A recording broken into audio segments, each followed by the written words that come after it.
did not. Welcome to this Friday's Hot Seat, where we have pundits and journalists to discuss the topical issues of the week. It's a very action-packed week. My name is Derek Wandera. It's okay, Obed. Obed is in the house, and we're going to be discussing very many issues, including the NRM SEC that just concluded the delegates conference yesterday, and a lot of white smoke is coming out from Kavule this evening, with the local government and councillors and mayors of cities and towns around the country. Lists are pouring in their droves on social media, showing who has made it through the delegates, the flag bearer, and who has not. Later on, we'll be having Waiswa Alex Mufumbiro on call to try to give us and realign quite a number of issues that's happening in Kavuli. I have an all NRM panel in studio this evening. I am here. I'm in a white shirt. Sorry, you are white, not yellow. The rest are yellow. I have Jonathan Biakutaga. You're welcome to the show again. Thank you, Derek. Thanks for having me. Yeah, I know you were in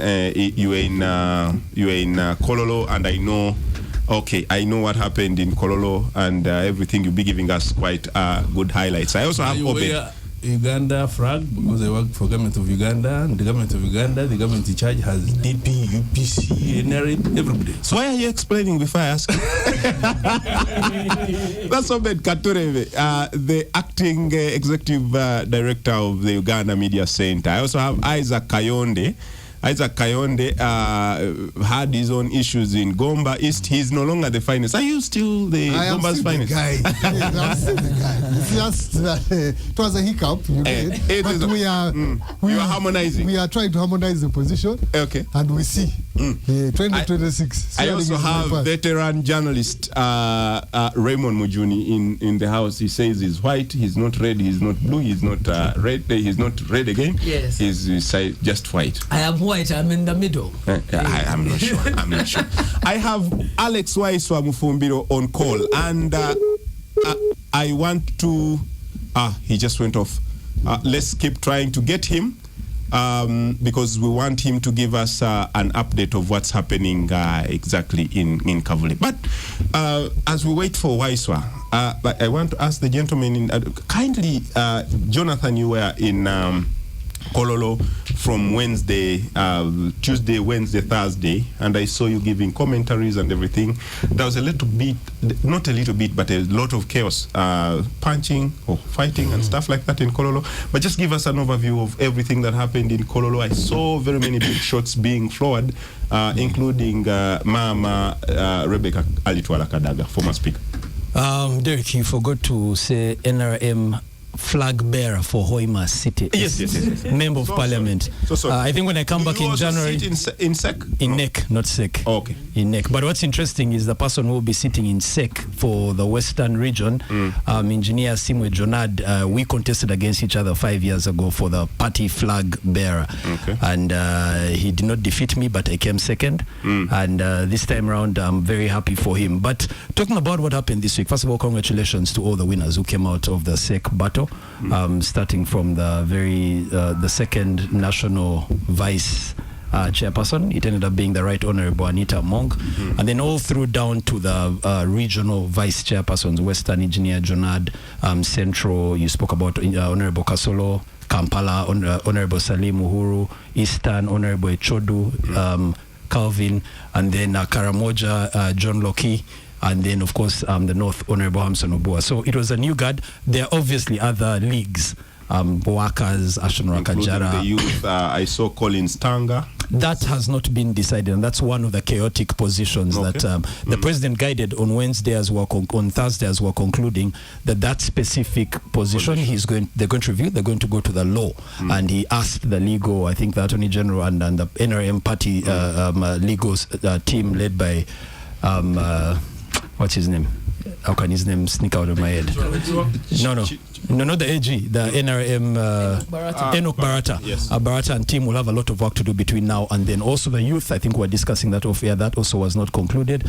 The youth structures as well. That's when you're talking about Tango Doi-san, Tanga Collins. But what's interesting for me, I'll just say this. We've had the conversation about money, that a lot of money was used and whatnot. I will not deny that money was not used. I think I would be dishonest. I would be dishonest to say. But for me, did not receive a single coin. So where this money went, Didn't you want the money? It was all over. Well, first, I didn't know there was money. Secondly, I don't think my vote was going to... you didn't know who had the money? Not even. You'd hear the stories. But secondly, my vote was not for sale. I knew from the word go who I was going to vote. I traversed this country. I was in Kabale and in Bara last weekend campaigning for Engineer Jonad and campaigning for Honorable Echodu Calvin. They are the two candidates who reached almost every corner of this country. And when I hear people talking about money, Honorable Mike Mukula has got more money than Calvin Echodu. Listen, I know, hold on. Jonathan, I want to pin you up there. Let's try to get Waiswa who is on call. Then we shall pick the conversation from there.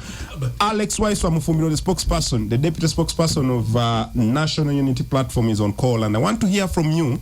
There's a lot of white smoke that's coming from Kavule, giving us a lot of updates on who has made it to the flag bearer of local government and stuff. Please, are you there? Yes, sir. I am here, sir. Waiswa, can you give us an update of what's happening and exactly how we arrive at this place, and when are we seeing the MPs coming out? Of course, now, eminently, because nominations of local government are bound to happen in the forthcoming week, with nominations starting from the 3rd to the following days of those who are going to take catering of the local government. It was important that by this time Friday would be appropriate to have the results out. And I want to thank the Electoral Management Committee, the Executive Board, that have synchronized these results and have them released this afternoon. Yes, so we have seen the lists that are coming out. We've seen quite a number of people very surprised there. I see Nubian Lee has made it through, among other very big names, but there are also people who many loyalists within the party thought they would make on the list, but they have not made it. What was the selection process like, and what are we expecting to see even more?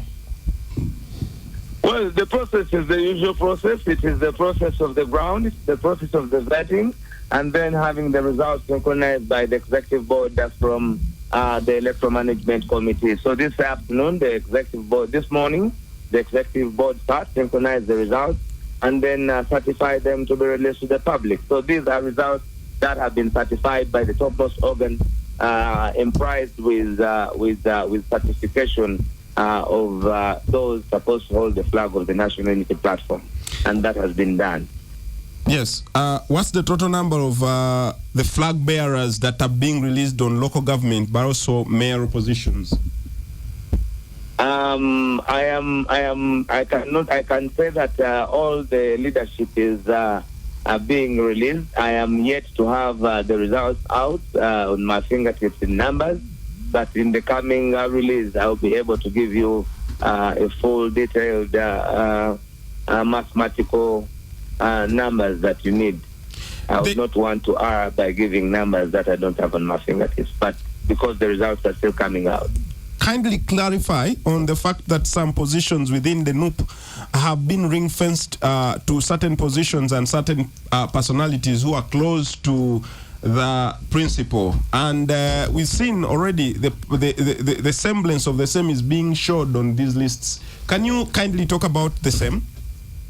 Like which people? The very good friend of the president, Bobby Wine, Nubian Lee.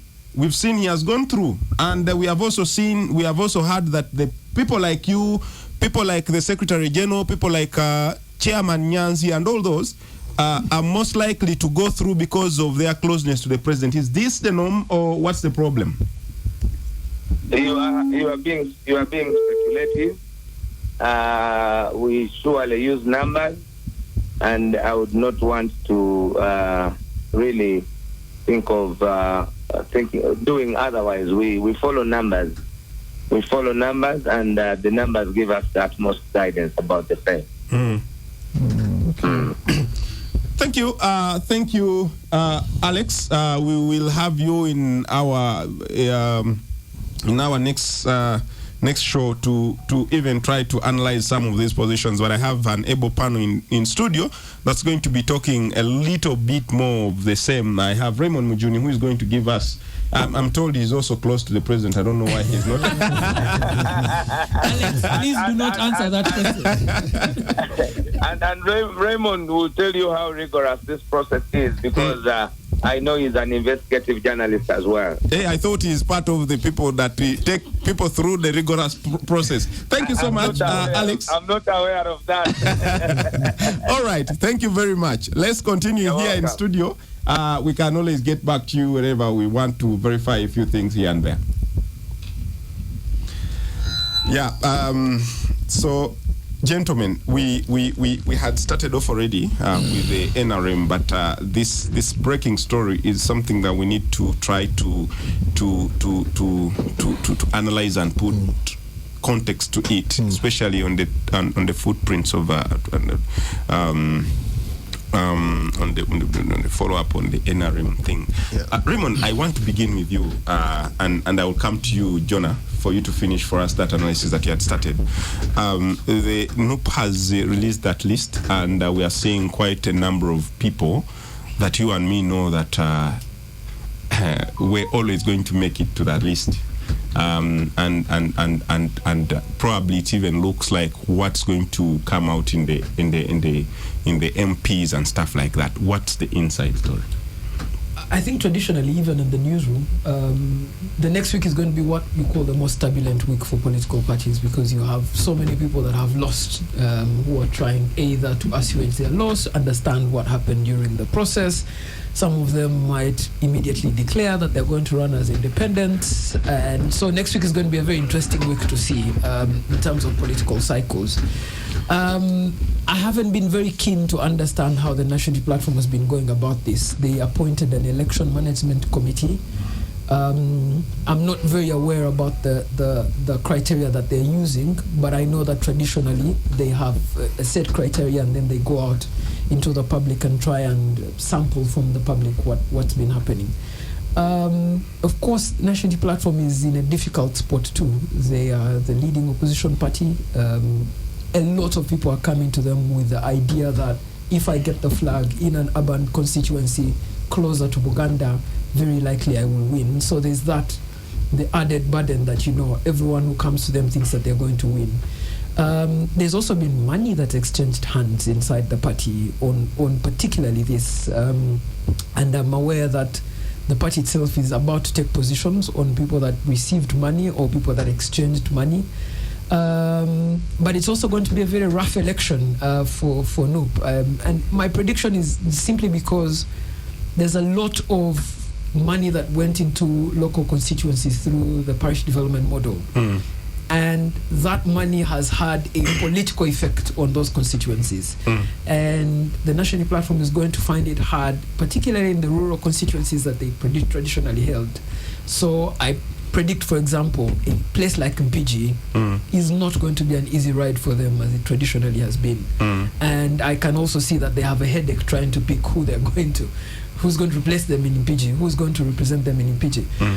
But also they always start the election one shot, so we are aware that members of the party will be arrested, or some have already been arrested. There are contestations on what kind of election should we have. Members within the party think a protest vote election is just not enough.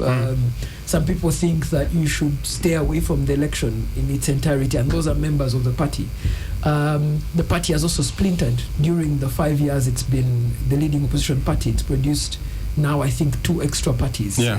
So there's going to be some contestation and things to resolve genuinely. The last election, Robert Chagulanyi was appearing for the first time in the faces of Ugandans. This is the second time. So there will be some voter fatigue that will be met when he hits the ground running. So I expect many of those things to come up, but I expect a lot more pressure to be on him in the coming week, because There's a contentious election around his brother running against Roy Semboga. There's a contentious one in Kampala, Central. the woman MP, which is of course Kampala Central is determined. I think Lewis will get it. But the woman MP race, that's a big contestation. Yeah, between Luirika the speaker of KCCA, Luirika, is running against the Shamim Malende, and she's very likely incumbent. Yes, she's very likely the one to get the flag, but Shamim Malende has a lot of the foot soldiers working with her too. So there are some contestations that will be there to make, and this is where parties are made or broken, and that's the thing that I saw with the NRM too, that the closer you got to the D-Day, I mean, you have Chris Bariomuzi, member of SEC, 1 a.m. telling the president, I will not accept the outcome of the result. Even when I win. Even if I win, I will not accept. Yes, those tempers really flare because every politician thinks that they have their numbers, and then you get there and realize, wait, my opponent actually is a much better candidate. Yeah. So it's going to be an interesting week. For me, I mean, if I was still in the newsroom, this is the weekend you don't sleep. This is the weekend you talk to wives of politicians, you talk to drivers. This is the weekend you make the good story. Raymond, I want to tell you that I'm not going to sleep this weekend because after here, I am going to be writing the big story that's coming from Kabule. And let's go for a quick commercial break, and when we return, we shall pick it up from there from all the gentlemen. I see you. Let's go for welcome back from the commercial break. And the show is always in the break. I know, right? We never go to the break. When we break, we just continue to discuss. And the things that are discussed during the break are more interesting than the ones that are brought on air. Now, Isaac is not even going to say what he was telling you. Isaac, but looking at the NUP and vis-a-vis what you've seen in NRM, Raymond here actually alludes to a lot that's happening within the political divide. The money. He says that there's a lot of money that has exchanged hands within the NUP. I know that 2 months ago, the Honorable Chagulanyi instituted a committee to investigate his own brother, Mulyanyama of Machindye, Sabagabo, among other party leaders who are on allegations of receiving or giving out money. And you also know that there is a lot of money that has been exchanging hands in Kololo, where you were as one of the delegates that were electing and stuff like that. Where does this throw our politics in terms of monetization of elections? Well, like I said earlier, I don't begrudge anybody who has a lot of money and decides to put it in the election. I mean, everybody has their different use for their money.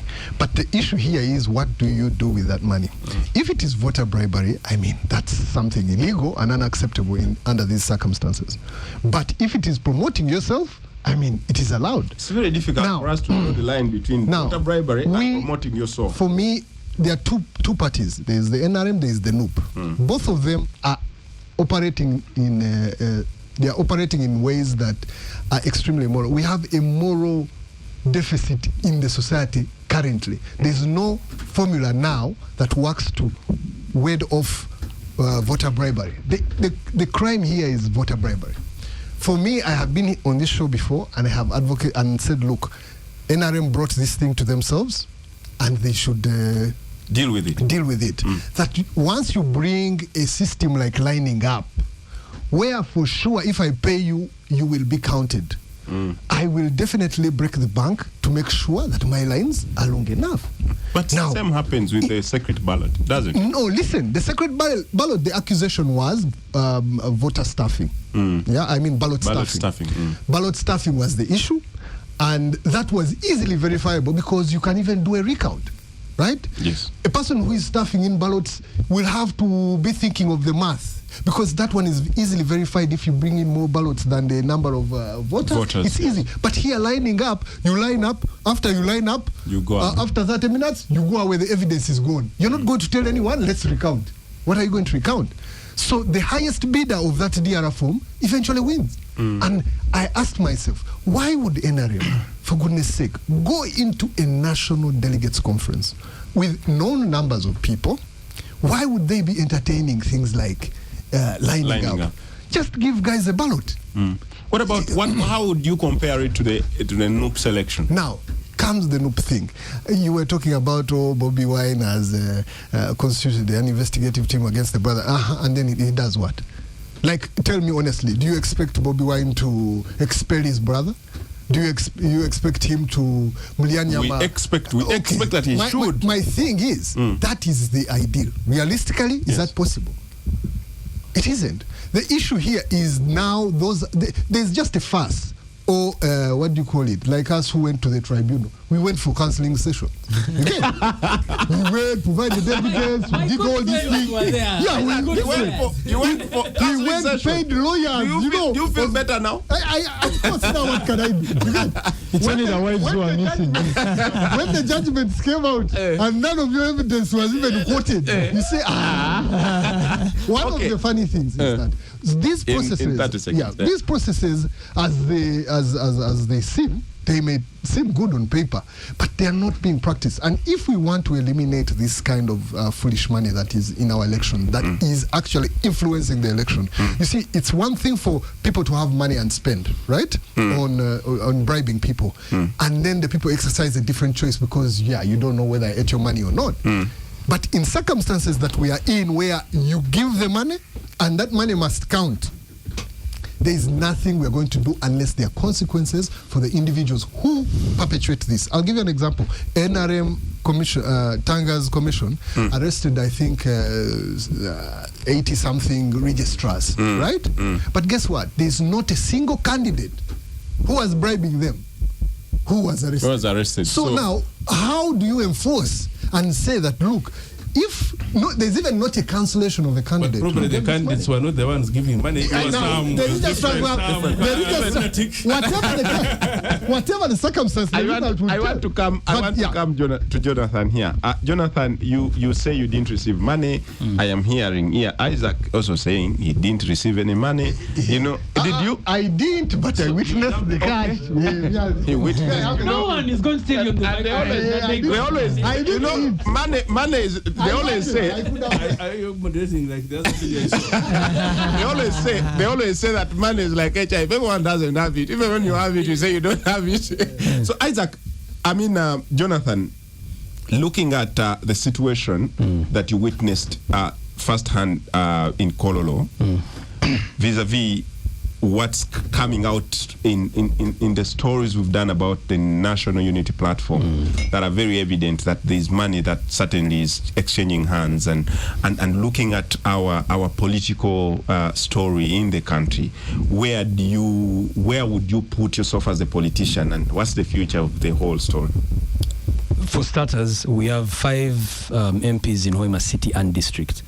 Out of the 5 races, 4 went to the tribunal. Mine was the only one that was not challenged in the tribunal, implying there was no accusations of money. So you didn't give money? So I didn't give money. I'm a politician who's different from the norm. Didn't give money. I'm a politician who's different from the norm. I don't know about my opponent, but my race was not challenged. So there was your opponent. There was no money, because if there was money, they would have challenged. Give out money. May I focus on my campaign? my energy was on my campaign. I didn't really care what was going on the other side, but I was very vigilant. I had enough agents on every polling station, so at least I knew there was no exchange of money in my race. I won comfortably 69%, so at least I don't believe in money. But I think the key is separating. I think Isaac or Obed mentioned something about money. In the US election, the just concluded election, Kamala Harris raised close to $2 billion, including $1 billion in 3 months. Donald Trump eventually raised, I think, $1.4 billion, but his own team internally raised about close to $464 billion or something, while Kamala Harris internally as her team raised $1.1 billion. But guess what? The one who had more money lost the election. Money is needed in an election. Maybe that's what was declared, not necessarily who had. Well, okay, those are the figures that are in the public that we're aware of. So my point is, it's not always about money. You can have the money, but it's how you use the money. Money in our campaigns in Uganda. If I'm a candidate, I need fuel. I need my agents who are working round the clock. I had 450 agents in total running my campaign.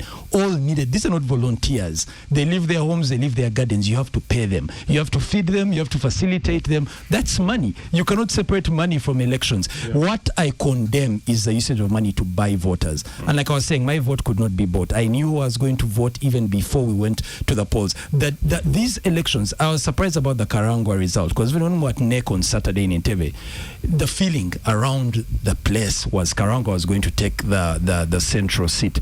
Honorable Kasolo was a close second. I don't know how that changed. Perhaps the withdrawal of Honorable Chiwanda, because he withdrew and went behind Honorable Kasolo. So it's possible that his own supporters made the difference in terms of numbers. It was very difficult to cheat in Kololo, by the way. And when I heard the Honorable Bariomusi's statements, I was shocked, because we voted. You stood in a line. There were challenges in terms of, first we had been told we were going to vote as regions, and then I think it got a bit complicated. Isaac was talking about organization. Yes. It got complicated, and the polling station became the region and not the district. So they could challenge that, but it still didn't have an impact. The difference was, now me from Hoima City, I joined Kibale, I joined Kagadi, I joined Bulisa, and we all voted as a block. There was only difference. I agree, but the issue here was that who verified those who verified the delegates? So to answer your question, Isaac. Yes, Bariomusi's complaint was very clear. So to answer your question, and to answer Honorable Chris if he's listening, we went through a rigorous process of accreditation.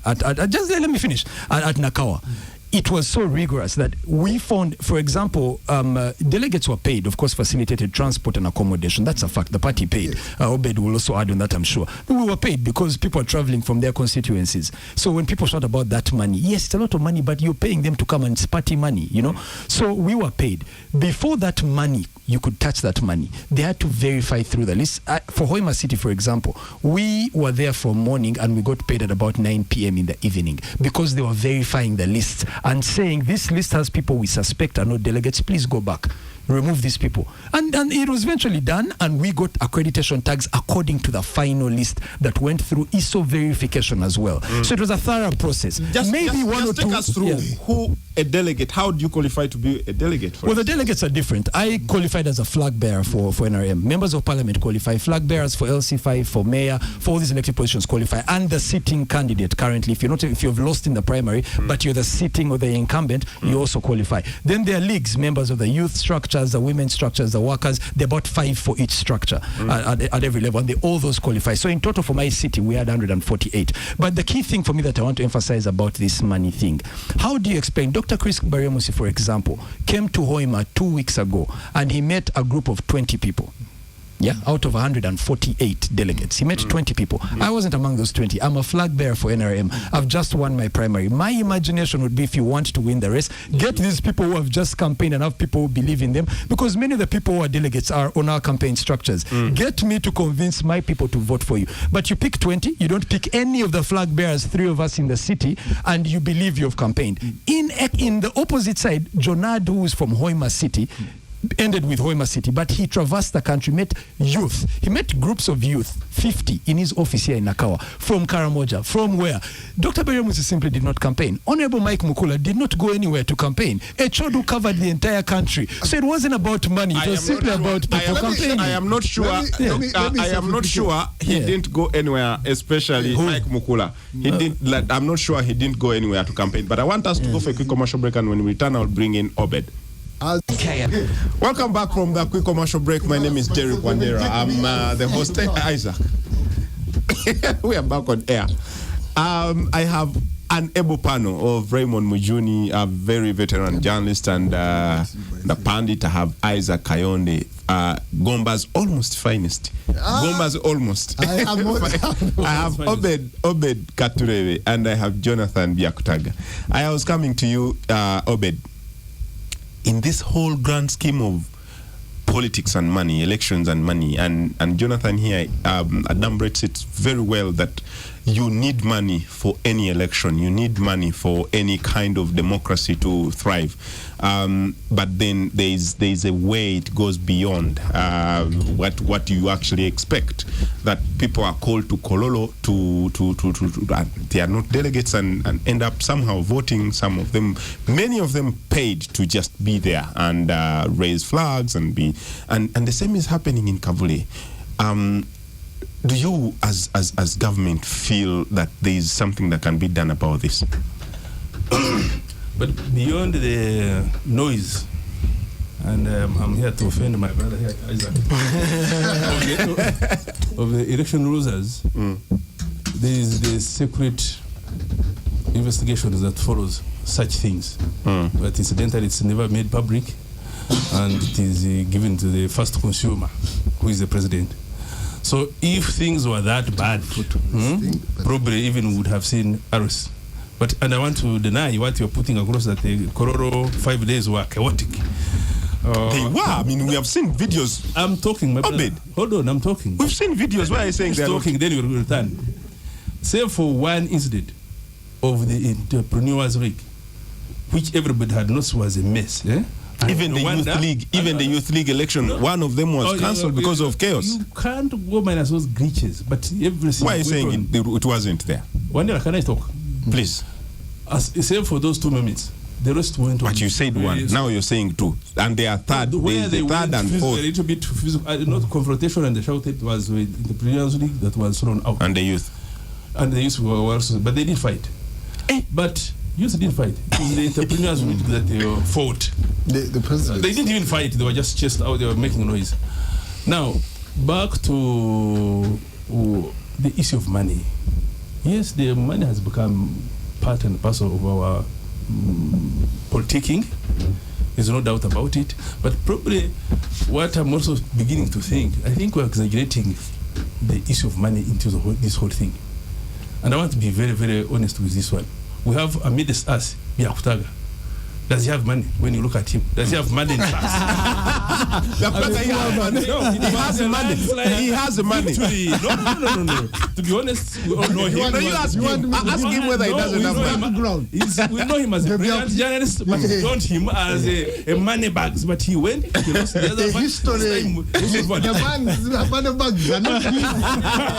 He doesn't move with the money in his pockets. They are not his, but they are there. Let me finish my submission. Yes. Even in primaries, even in Kororo, to be honest, when you see this first layer of the SEC members, none of them is known billionaire. Except Echudu. I don't know much about Echudu, but you're tying into his wife's family. So now, even I don't think he's the man the roaded. Yeah. I'll tell you, there are people.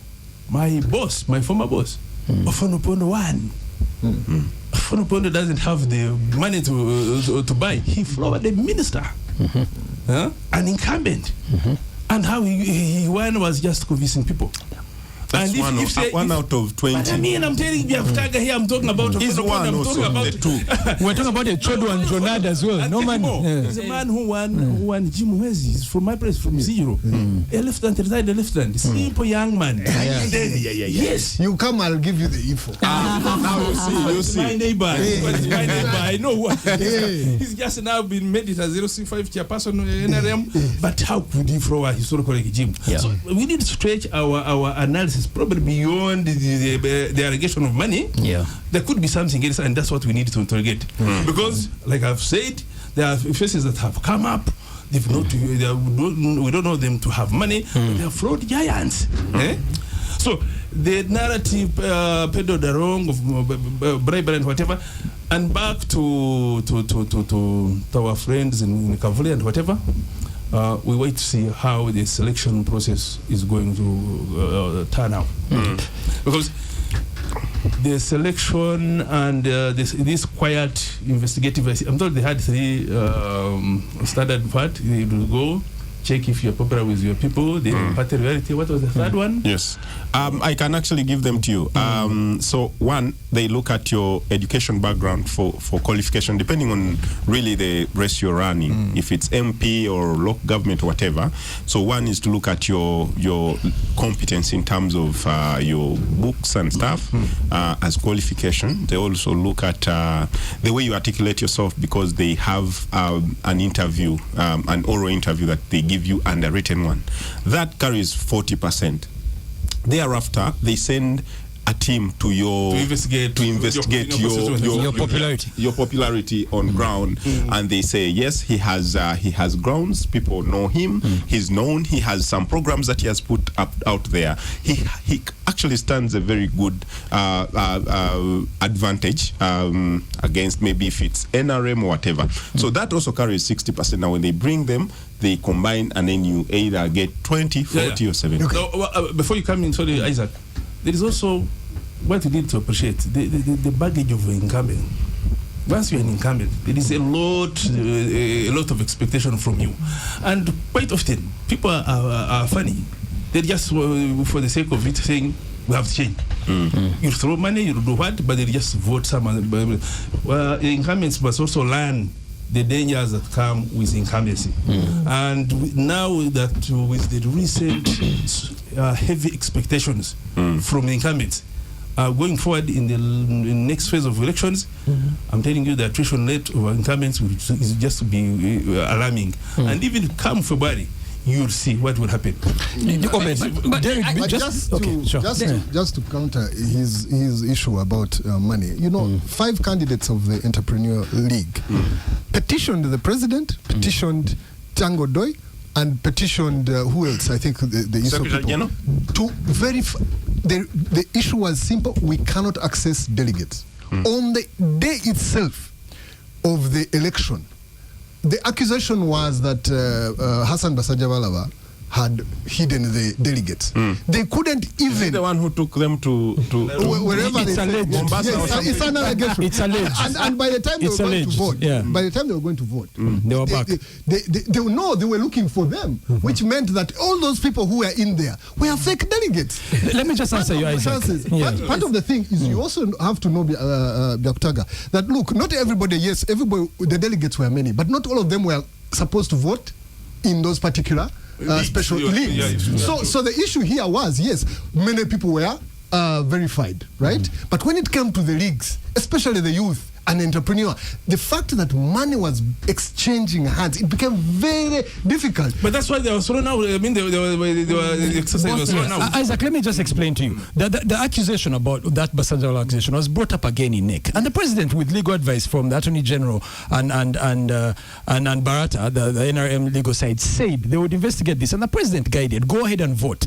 If Basajavalava wins the election and is found guilty, they will simply disqualify him and hand it to the person who finishes first run up. Those delegates that were allegedly flown out of the country were allegedly they returned back into the country in time to vote, because it would defeat the purpose to take them out when you need them to vote for you. The idea and the accusation was that they were being hidden from other contenders. But the key thing that we need to understand, and I want to go to Obed, I think we're missing the bigger picture here. This money thing is blinding us from actually what happened in this week. We witnessed a change of guard, and this is not this is something we cannot run away from, because the entire all 6 regional vice chairpersons are new. Of course, Karamoja and Northern, we had unfortunate deaths. The late Honorable Jacob Olanya and the late the minister. Is he Alepa? Honorable Alepa? What was the name? I forget the name.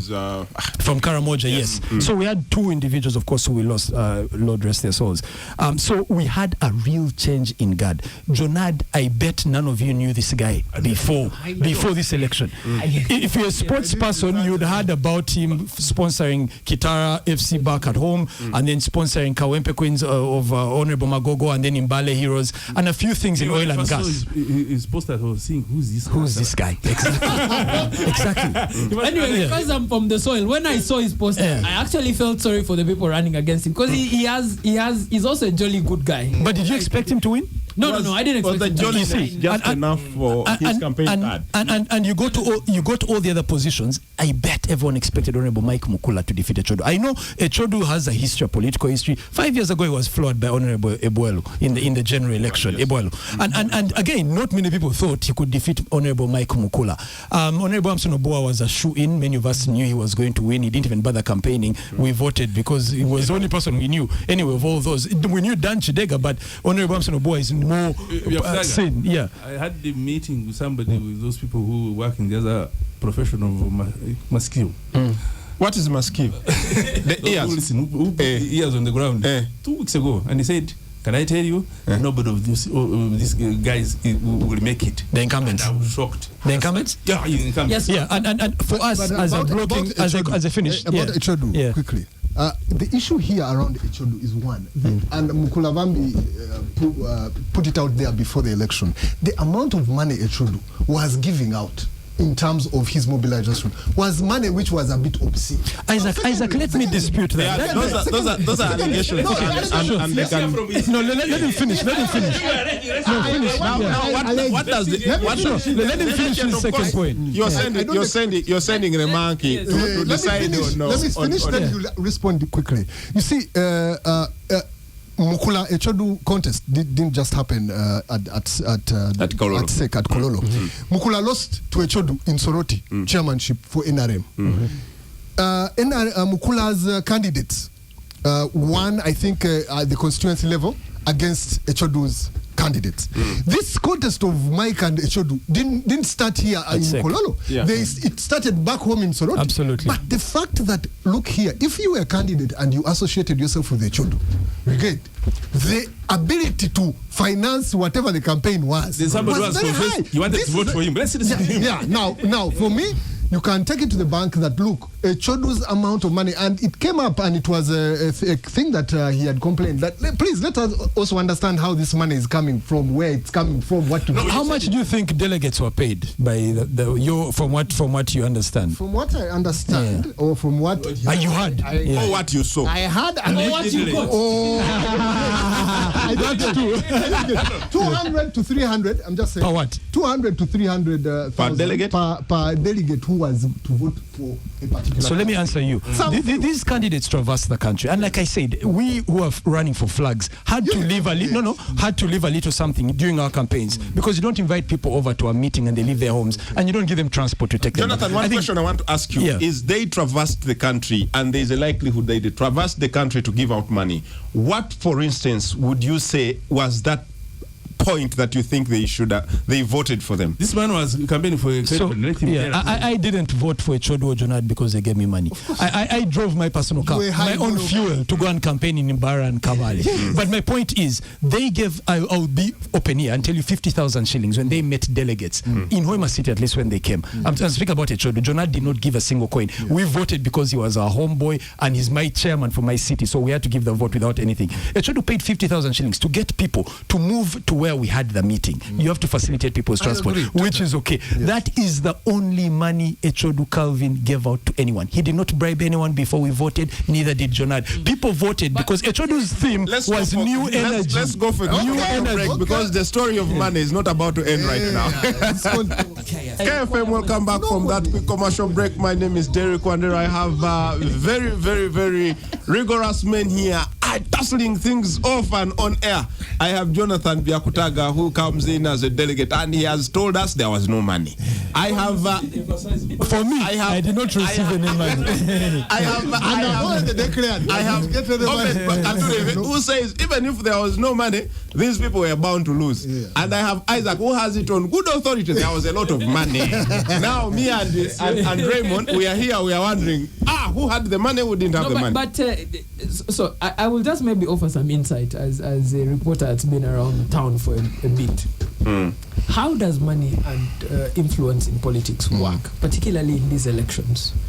One, a member of SEC is a very vital voting partner in the coming election, which is the Speaker of Parliament, the Deputy Speaker of Parliament, the party chief whip, and committees.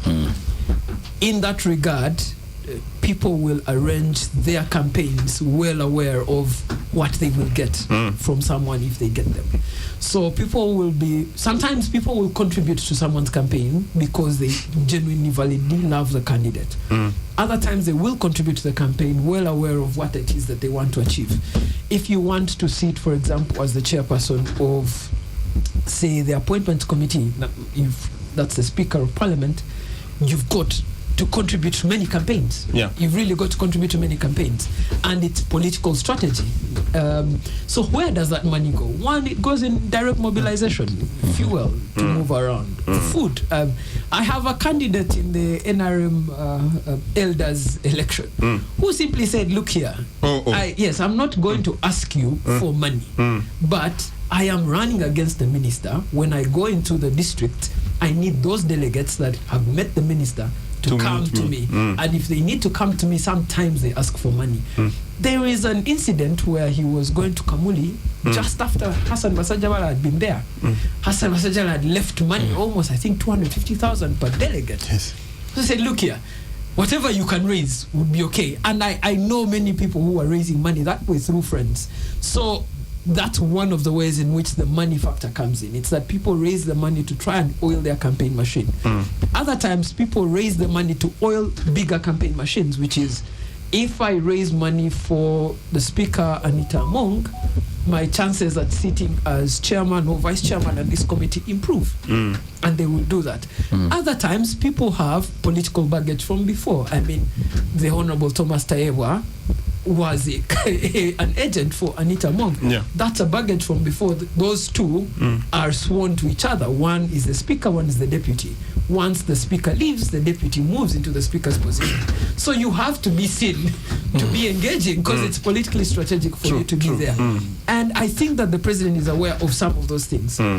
Now, there is destabilizing money, which is now that someone wants to destabilize the election, which is either can the delegates not meet another candidate? Can the delegates go away maybe to another place? I know people, they're my relatives, so I can't say it on open air, but I know people who are booking hotels here and saying, if I am paying for you to come to the city, you are not going to meet these people. And I think the party made a grand resolution to say the party will pay for everyone who's in the city. But of course, you can't stop delegates from. There is a possibility. There is a possibility that delegates were flown out of this country just to make sure that they don't meet the other candidates. That's how money works in the election. But also, I know that many people tried to reach out to the security establishment to say, can the security establishment maybe deter candidates or investigate candidates for money? And I know that the President told the security to disengage, to not be seen to be part of the election in any way.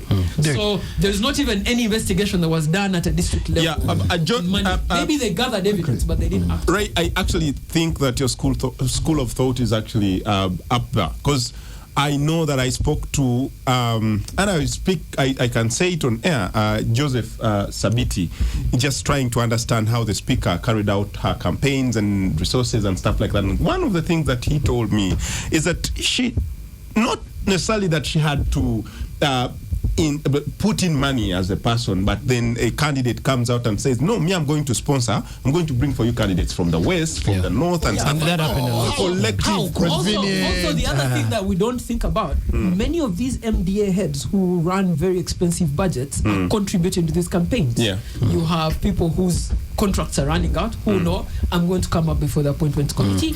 I need to be seen to have contributed. Whether they contribute out of their own money or out of the... And Raymond, you could also argue that, for example, incumbent MPs who know that they're going back to Parliament, who fancy their chances, know that I cannot be on the wrong side, for example, of the speaker. So even if they were inclined to vote the other side, they would have to vote this side, and some even went ahead and made contributions to transport delegates from their own constituency. But for me, just as I wind up, two things that I just want us to touch on. We've spoken about the transition. It is real. It is happening. The young people have now taken over the party, and that's not something we can run away from. And there was an element of PLU. I know it's a long conversation. We cannot ignore that. The second thing for me is, as a party, the second thing for us as a party, we have a lot to do between now and January. There's a huge conflict in Busoga that we cannot ignore. There's going to be an impact. There's going to be a backlash from what happened to Honorable Rebecca Kadaga. There's going to be a backlash in Buganda as well, where we're already weaker, I should say, compared to what happened in the last election. The Karangwa Kasolo Chiwanda battle is not going to stop. So we've got to be aware. I've heard that the party, as the president has appointed, I think the speaker and some other few individuals to spearhead a team that's going to do harmonization and reconciliation.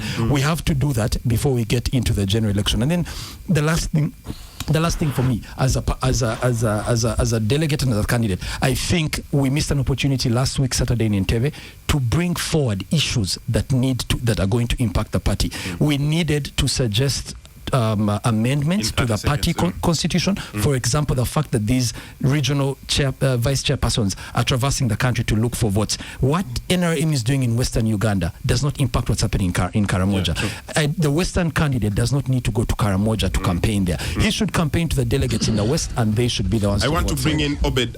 Obed, in your view, how does this story end?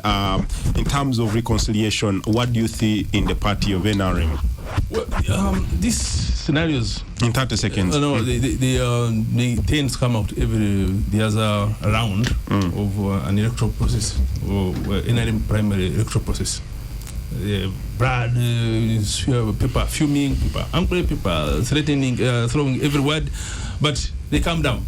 They calm down because there are certain realities. For example, Rebecca Kadaga lost. And she can't reverse anything. Now she must now be doing serious introspection on the way forward. And like my colleague here, Biokutaga, has just said, the president is quick. He's always quick to come in, and then even himself, he's the biggest reconciler in such circumstances. In a month's time, people will once the president calls them for one-on-one and stuff like that, they'll calm down by in the end of September. Things will have normalized. The Kayondes will be... Isaac, are you running as an independent? Of course, but I'm waiting for the party to come and reconcile. That's all we had for our time on the hot seat tonight. We shall see you again next Friday. My name is Derek Wandera. I've had an able panel. Have a nice weekend and have a very, very good night.